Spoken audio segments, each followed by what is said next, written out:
क्या आपने कभी सुना है कि एक साधारण से बालक ने जहरीले नागों को अपना भक्त बना लिया? कैसे एक चमत्कार ने रामसा पीर को लोक देवता बना दिया? आज हम आपको बाबा रामदेव जी के उस अद्भुत चमत्कार की कहानी सुनाएंगे, जिसे जानकर आप दंग रह जाएंगे।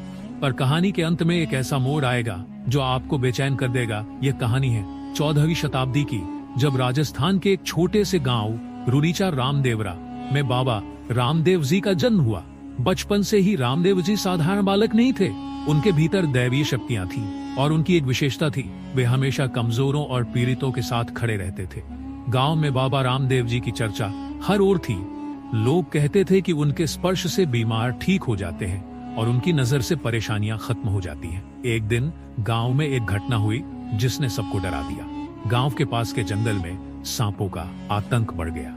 ये सांप इतने जहरीले थे कि उनके काटने से तुरंत मौत हो जाती थी।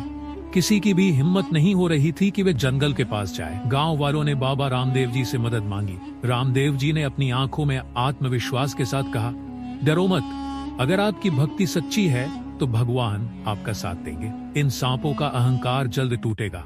रामदेव जी अकेले जंगल की ओर चल दिए। यह सुनकर गांव वाले डर गए। रामदेव जी जैसे ही जंगल में पहुंचे, चारों ओर सांप फुफकारने लगे।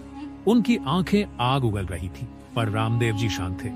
उन्होंने ध्यान मग्न होकर अपने प्रभु का स्मरण किया। तभी सबसे बड़ा सांप, जिसे लोग सांपों का राजा कहते थे, सामने आया।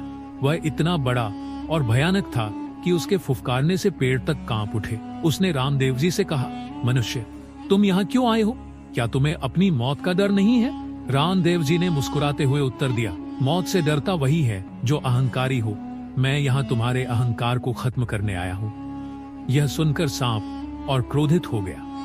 उसने फुफकार मारकर रामदेव जी की ओर छलांग लगाई। लेकिन जैसे ही उसने हमला किया, रामदेव जी ने अपनी शक्ति से उसे रोक दिया। सांप हिल भी नहीं पाया, वह डर से कांपने लगा। रामदेव जी ने कहा, आज से तुम अपने अहंकार को त्याग दो और प्राणियों की रक्षा करो। सांपों का राजा उनके चरणों में गिर पड़ा और बोला, हे रामसा पीर, मैं आपकी शक्ति और करुणा के आगे नतमस्तक हूँ। आज से मैं आपका भक्त हूँ। गांव लौटकर रामदेव जी ने लोगों को यह खबर दी। गांव में उत्सव शुरू हो गया। हर कोई यह जानने के लिए उत्सुक था कि रामदेव जी ने यह चमत्कार कैसे किया। लेकिन कहानी यहीं खत्म नहीं होती।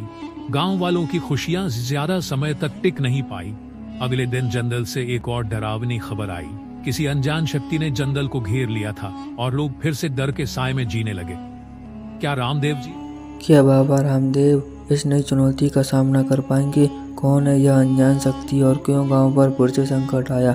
जानने के लिए हमारे अगले भाग का इंतजार करें। आपके क्या विचार हैं? अपनी राय कमेंट में जरूर बताएं। क्या आप बाबा रामदेव जी की इस रहस्यमयी यात्रा का अगला भाग देखना चाहेंगे?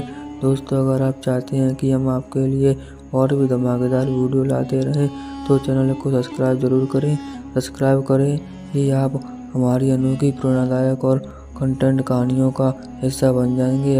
हर वीडियो के साथ हम आपको कुछ नया और अलग दिखाएंगे, ताकि आप हर बार हमारे साथ जुड़े रहें। तो क्या आप तैयार हैं एक नए सफ़र की शुरुआत करने के लिए? सब्सक्राइब करें और हमसे जुड़े रहें।